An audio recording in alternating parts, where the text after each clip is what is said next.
1944년 중국 안동성 재판소에서 김윤섭이란 한국인 전도사가 재판을 받게 됩니다.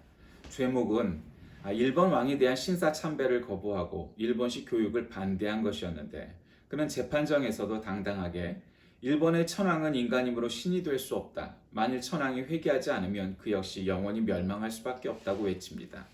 이렇게 말하는 그 김전도사를 향해서 경로한 판사가 그러고도 무사할 줄 아는가 물었더니 예 하고, 다시 재판장이 또다시 그러고도 무사할 줄 알겠는가 그랬더니 역시 그 김전도사는 네로 대답을 합니다. 그런데 그 소리가 어찌나 크고 쩌렁쩌렁하면서 확신에 찬 답변이었던지 재판장과 그 재판에 모여있던 모든 사람들이 오히려 주눅이 들고 사색이 되어 퇴정하고 많은 사건이 벌어졌답니다. 자신에 대한 확신, 그리고 자신의 믿음에 대한 확신, 유일무이한 존재에 대한 믿음은 바로 이와 같은 대담함을 보여줍니다. 저는 오늘 이사야 9장 1절에서 7절 말씀을 중심으로 유일무이, 이런 제목으로 말씀을 나누고자 합니다. 유일무이란 하나만 있고 둘이 없다라고 생각할 수 있는데, 물론 그 뜻도 거짓 많습니다. 있을 유자를 쓰지 아니하고 유일무이한 오로지 유자입니다. 오직 유. 그러니까 오직 하나, 둘이 있을 수 없다는 거죠. 세상에 유일무이한 일들이 덜어 있겠지요. 그러나 이런 신적 존재에 있어서는 다른 어떤 종교의 신이라고 모시는 그런 신들과 예수 그리스도, 하나님, 성령님, 이 삼위일체 하나님에 대한 유일무이성은 말할 나위가 없을 겁니다. 오늘 본문은 원래 이사야 선지자가 자신이 경고를 주던 나라의 변화를 가져올 구원자가 오심을 말합니다. 구약 성경 중에서도 이사야서는 이사야, 예레미야와 더불어서 이 두 예언서 혹은 선지서는 구약 중에서도 가장 큰 대예언서라고 말하는, 분량으로 보나 사역의 역할로 보나 대예언서 혹은 대선지서라고 불리우는 성경인데, 특별히 이사야서는 그 중에서도 굉장히 복음적인, 거의 신약과도 같은 아주 구체적으로 메시아가 오실 내용에 대한 예언을 담고 있어서 오늘날 우리에게도 굉장히 복음적인 선지서다, 예언서다, 이렇게 말할 수 있을 겁니다.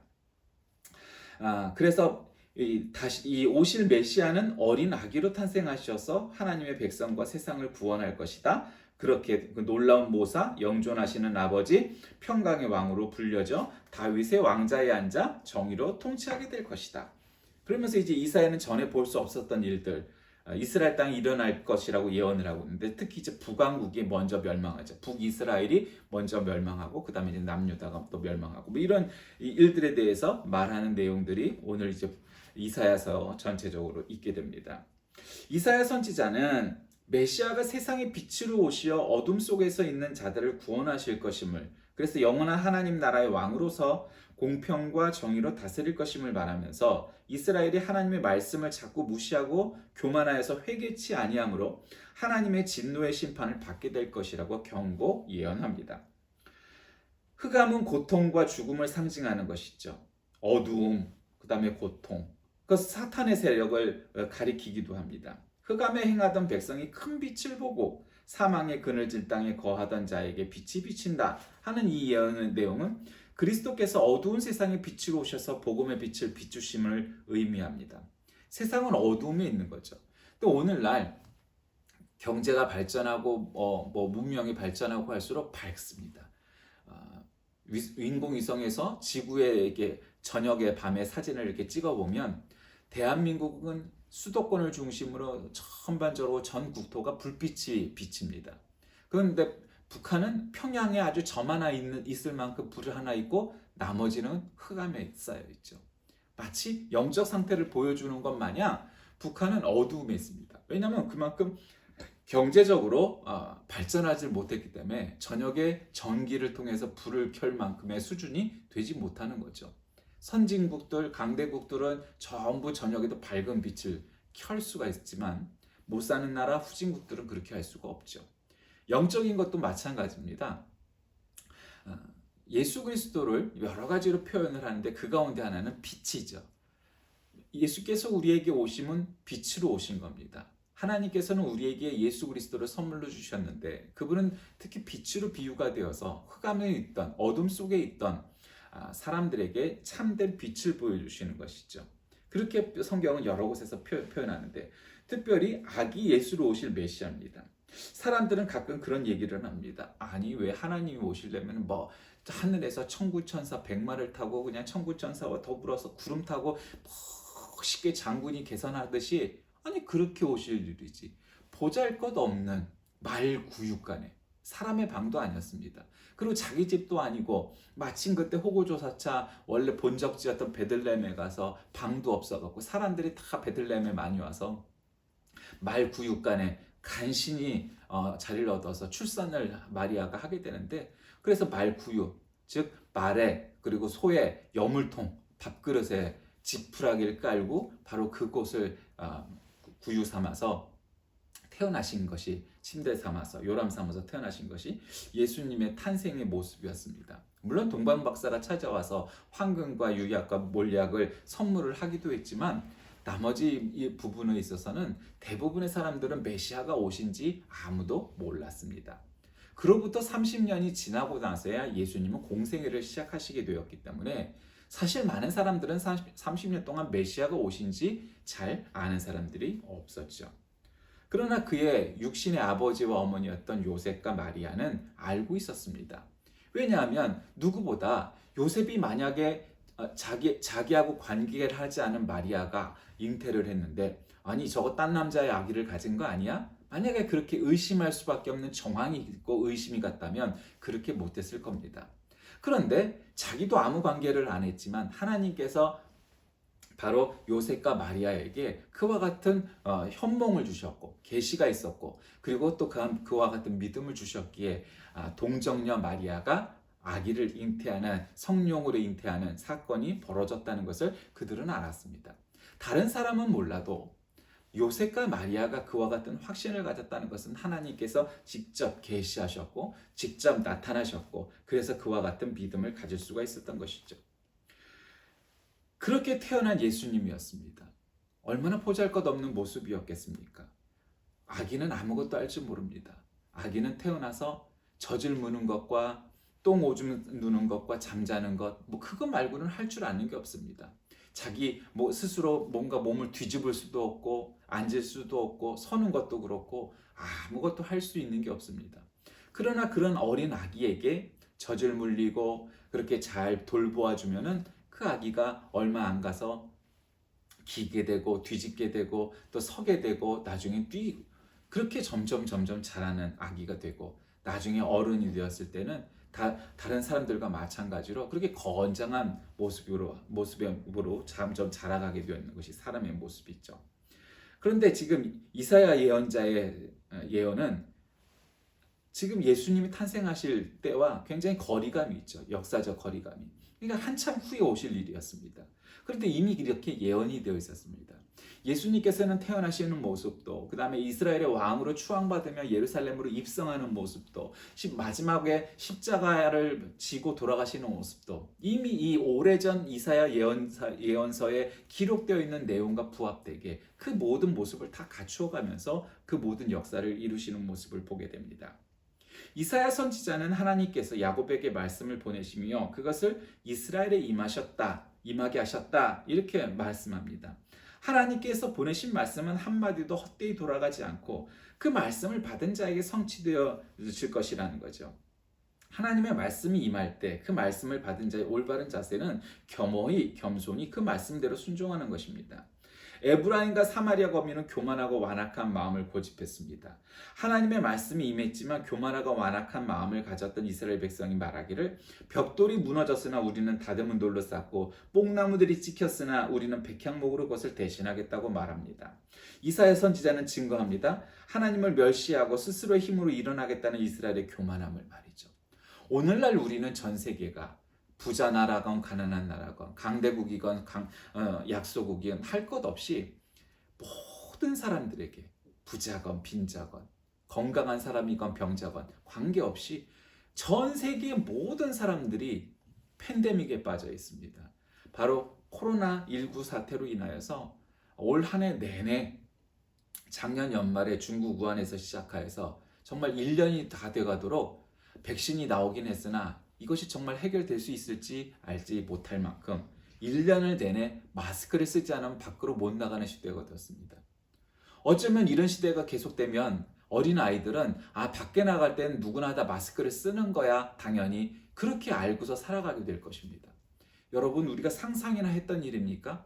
우리가 이런 시대가 오리라고 짐작이나 했겠습니까? 마치 영화나 드라마에서 볼 수 있었던 일들이 현실화가 되었고 마치 책과 역사에서만 볼 수 있었던 이 대공황, 대환란, 이 팬데믹의 사건이 우리가 실제로 그 역사를 관통하는 시대를 살아가고 있는 지경에 이르렀습니다. 그런데 또 사람들은 한편으로 그렇게 생각합니다. 야, 사람들은 어딜 갖다 놔도 살아. 심지어는 우주에서도 사람이 살고 있는데 해결될 거야. 물론 해결될 겁니다. 예전에 흑사병이 돌던 시대에도 스페인 독감이 돌던 시대에도 그래서 전 세계를 강타했던 팬데믹 시대에도 여러 가지 일이 있었고 또 그러한 팬데믹 사건들을 통해서 오히려 긍정적인 요소들도 없지 않았습니다. 여러 가지 신앙적인 종교적인 면에서도 또 정치적인 경제적인 면에서도 꼭 팬데믹이 부정적인 것만 있었던 것은 아니었죠. 그런 사건도 분명히 우리에게 긍정적인 효과를 주기도 합니다. 그러나 문제는 여기에 있습니다. 그럼 바로 이 모든 것을 내가 인간이 할 수 있다. 하나님이 뭘 할 줄 아느냐. 하나님이 만드셨던 뽕나무가 찍혔지만 우리는 그것을 더 비싸고 좋은 나무 백향목으로 대신하겠다. 흙벽돌로 쌓은 담을 무너졌지만 우리는 돌로 쌓아버릴 것이다. 마치 이런 착각을 하는 것이죠. 사람이 백신을 만들었지 하나님은 백신을 만들었느냐? 라는 생각 말입니다. 그 교만한 태도에서 결국 우리는 멸망의 길로, 사망의 길로, 죽음의 길로 걸어갈 수밖에 없는 겁니다.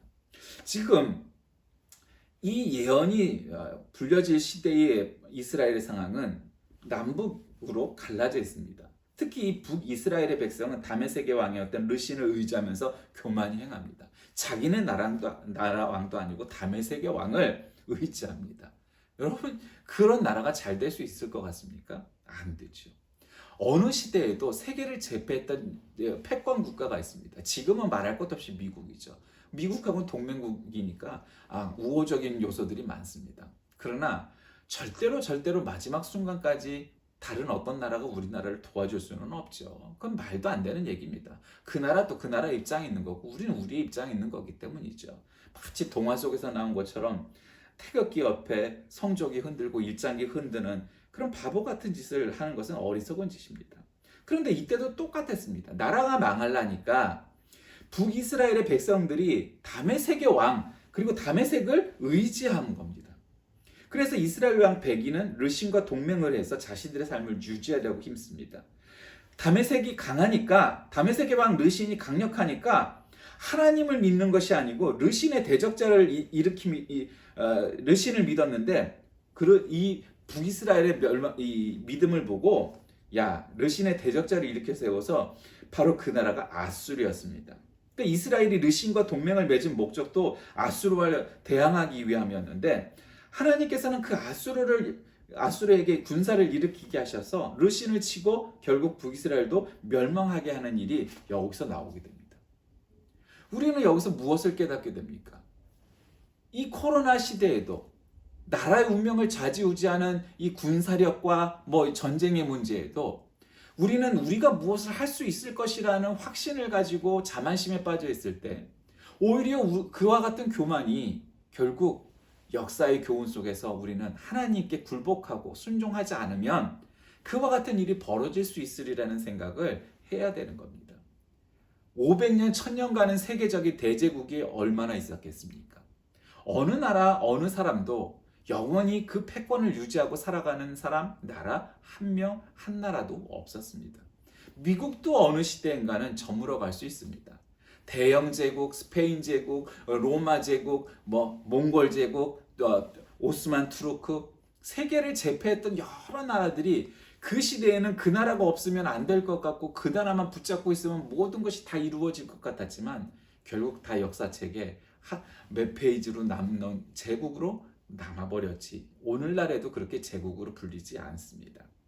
그와 같은 것은 결국 인간이 아무리 부강하고 강력하고 대단해 보이는 능력이 있어 보일지라도 결국 하나님의 손 안에 있는 것이 인간임을 고백해야 한다는 것입니다.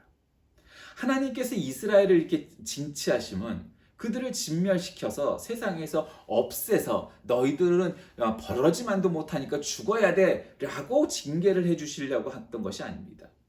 완악한 이스라엘 백성, 그 중에서도 이 북이스라엘이 특히 사마리아를 중심으로 한 나라였기 때문에 그들의 신앙도 순수하지 못했습니다. 혼합적이었고 혼혈적이었습니다. 다른 나라의 신, 다른 잡신들을 갖다 같이 믿기도 하고 하나님, 우리 하나님, 야훼 하나님은 뭐 그 중에 하나쯤 되는 정도로밖에 여기지 않는 잡탕 믿음을 그들은 가지고 있었습니다. 그래서 그들은 무너져 내릴 수밖에 없었던 것입니다. 하나님께서는 이스라엘 백성이 심판을 받을 수밖에 없는 필연적인 이유에 대해서 말씀합니다. 그럼 백성이 각기 살만하여서 악을 행하고 입으로 망령되이 말했다는 겁니다. 이스라엘 백성이 설만하여서 악을 행하고 입으로 망령되이 말했다는 것은 하나님께서 그 장정을 기뻐하지 아니하시고 고아와 과부를 긍휼히 여기지 아니하신다는 말씀은 곧 심판을 내리시겠다는 경고의 예언입니다. 여러분, 참 이스라엘에서는 고아와 과부에 대해서 많이 나옵니다. 이 시대에는 농경 혹은 목축, 1차 산업을 중심으로 하던 시대입니다. 그러니 성인 남성이 없이는 어떠한 집도 귀족, 대부호가 아니고서는, 그러니까 사람을 사서 머슴으로 두고 노비를 두어갖고 농사나 목축을 하지 않는 한 대부분의 사람들은 가장 없이는 다 가난해질 수밖에 없습니다. 그러니 과부는 가난해서 먹고 살 길이 없는 존재입니다. 그래서 먹고 살 수 있으면 무슨 일이든지 해야만 간신히 먹고 살 수 있었을 겁니다. 만약에 아이들이 어렸다면 더 했겠죠. 근데 그나마 그 아이들이 커갖고 조금만 있으면 일할 나이가 되었고 돈을 벌 나이가 되었으면 괜찮았을 겁니다. 그래서 이 본문도 고아와 과부를 긍휼히 여기지 않은 것을 죄악이라고 여기는 겁니다.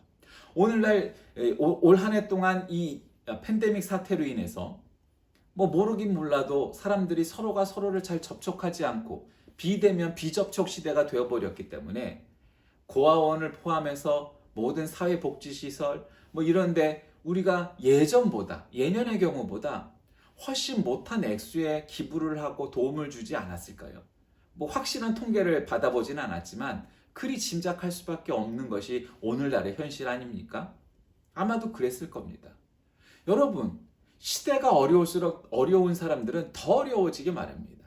부자도 어렵지만 부자는 견딜만 하지요. 그런데 생활이 어려운 사람들은 잘 일하기도 어렵고 날품팔이하고 일품팔이하는 그런 노동자들도 일을 찾기가 어려운 그런 시대가 되어버려서 참 어려움이 더해가는 그런 지경입니다. 그러니 고아와 과부는 그 시대에 아주 어려운 사람 중에서도 최악의 조건을 갖고 있었던 사람들입니다. 그런데 이스라엘 백성들은 그들을 긍휼히 여기지 아니하셨고 그래서 하나님이 심판을 내리시겠다고 했다는 겁니다. 다시 말씀드리면 교회의 기능, 사명은 여러 가지가 있죠. 가장 첫 번째가 하는 건 하나님께 예배드리는 겁니다. 그걸 잘하는 교회가 착한 교회, 좋은 교회, 칭찬받는 교회가 될 겁니다. 그리고 나서 돌아가면 우리 집에 가서 성탄절이니까 맛있는 케이크고 맛있는 고기 구워 먹고 물론 좋죠. 성탄은 축하할 만한 일입니다. 그러나 그럼에도 불구하고 이 기쁜 성탄절에 선물을 받지 못하는 우리의 이웃들도 있다는 사실을 우리는 유념해야 됩니다. 고아와 과부, 장애인과 또 여러 가지 경제적으로 어려워서 하는 많은 사람들이 우리의 주변에 있다는 겁니다. 그들을 생각하는 하루가 되시길 바랍니다. 이사야 예언자는 만군의 여호와의 진노로 인해서 유다 땅이 소화될 것이다. 불타버릴 것이다. 그래서 백성은 불에 타는 섬나무와 같을 것이다. 이는 유다에 임할 하나님의 심판의 때를 묘사하면서 하나님의 심판이 유다에 임할 때 그 사람이 그 형제를 아끼지 아니할 것이다. 우편으로 움킬지라도 줄이고 좌편으로 먹을지라도 배부르지 못할 것이다. 각각 자기 팔에 고기를 먹는다. 그런 게 쭉 나. 이런 묘사는 유다 백성이 무정부 상태에서 서로 물거뜯는 동족 상자는 비극을 연출할 것이라는 예언의 말씀이 계속해서 나오게 되어 있습니다. 다시 말씀드리면 대예언서인 이사야서는 메시아가 오실 것이라는 그한 복음적인 내용도 있지만 이스라엘 백성들이 이렇게 믿음이 어지럽고 제대로 된 믿음을 갖고 있지 않으니까 너희들은 망할 것이라고 예언. 여러분, 우리가 구약 역사를 이렇게 훑어봤었잖아요. 모세오경을 읽어보면 이스라엘 사람들은 끊임없이 기적을 보여주시는 하나님이 계심에도 불구하고 계속해서 우상을 만들고 불신앙을 저지르고 아침마다 만나와 메추라기가 땅에 떨어지는 기적을 보면서도 그들은 딴 생각을 합니다. 사람들이 그런 말을 합니다. 그래? 그럼 눈에 보이지 아니하는 하나님이 나를 병을 그냥 한 방에는 그냥 내가 기도할 때마다 낫게 해주시고 내 기도 제목을 한 방마다 이루어주시면 나는 정말 잘 믿을 것 같다. 라고 말을 합니다. 그 사람들은 그런 기적 100번을 만나도 잘 믿질 못합니다. 희한하죠. 성경은 우리에게 그런 걸 가르쳐 줍니다. 참 답답하게 하나님 한번 잘 대면도 못했던 사람들이 오히려 믿음이 제대로 있었고 그런 기적을 수도 없이 봤던 이스라엘 민족들은 제대로 믿은 사람이라고 기록된 게 몇 없습니다. 희한한 일이죠. 그게 믿음입니다. 오늘 이 본장은 하나님을 의지하는 자는 영원한 구원의 은혜를 경험하지만 그분을 의지하지 않는 자는 영원한 심판을 면할 수 없다는 사실을 우리에게 깨닫게 해주는 준엄한 예언의 말씀입니다. 저는 오늘 이 본문의 이 엄격한 말씀을 유일무이라는 제목으로 제목을 잡았습니다. 오직 하나밖에 계시지 않는 둘도 없는 존재인 하나님의 한 분 아들 독생자라고 말을 하는 예수 그리스도만이 우리에게 참된 의미를 가지신 분이시라는 사실을 말합니다. 성경에 기록된 말씀마다 하나님께서 말씀하신 것이니 이것을 받아들이는 것은 규범적인과 동시에 실제적이어야 하는 것입니다. 우리의 삶이 교회당 안에서나 교회당 밖에서나 정말로 하나님이 기뻐하시는 일로 채워져야만 제대로 된 믿음의 사람이 될 것입니다. 이스라엘은 하나님의 말씀을 믿지 않고 회개치 않아서 메시아가 오신다는 그 구원의 예언을 받으면서도 동시에 심판을 경고받는 것이 오늘 이 이사야가 이스라엘 사람들에게 전하는 메시지입니다. 어쩌면 저는 이 유일무이한 사태를 맞은 올 한 해 우리에게 주시는 하나님의 말씀처럼 여겨집니다. 이 이사야의 예언자가 우리에게 주시는 말씀의 교훈은 바로 그것이죠. 다시 오실 메시아에 대한 예언, 그리고 고아와 과부를 긍휼히 여기지 아니하는 교회의 태도, 그것들에 대한 하나님의 준엄한 말씀이 아니겠습니까? 유일무이한 믿음, 그것만이 하나님께 칭찬받을 만한, 인정받을 만한 믿음이 될 것입니다. 그리고 세상을 구원할 것은 사회복지를 잘하는 정부나 부자들이 아니라 바로 교회와 그리스도임을 믿으시길 바랍니다. 교회가 아니고선 세상을 구원할 존재가 없고 세상에 도움을 주고 가난한 이들, 불쌍한 이들을 도울 방법이 없기 때문입니다. 이 성탄에 어떤 선물을 받길 원하십니까? 여러분, 어떤 선물을 주길 원합니까? 받기보다 주는 자가 더 행복한 것이고 이 성탄에 정말로 우리에게 선물로 오신 아기 예수 그리스도처럼 우리도 그와 같은 선물을 다른 필요한 모든 사람들에게 나눌 수 있는 기쁜 성탄이 되시길 주의 이름으로 간절히 기도드립니다. 하나님 아버지 감사합니다. 오늘 우리에게 기쁜 성탄을 맞게 하셔서 참으로 아기 예수 오심으로 인하여 우리는 구원을 받을 수 있는 그런 계기를 마련합니다. 이 기쁜 소식을 세상에 널리 전하는 우리 모두가 되게 하시고 이사야 선지서에서 정말 고아와 과부를 긍휼히 여기지 않는 이스라엘 사람들을 탓하며 그들을 경고 내린 그 말씀처럼 오늘 우리에게도 그와 같은 교훈으로 삼아서 한국 교회가, 세계 교회가 하나님 말씀에 순종하고 유일무이한 믿음을 통하여서 구원을 얻는 모든 사람들 되게 인도하여 주옵소서. 예수님의 이름으로 간절히 기도드립니다. 아멘.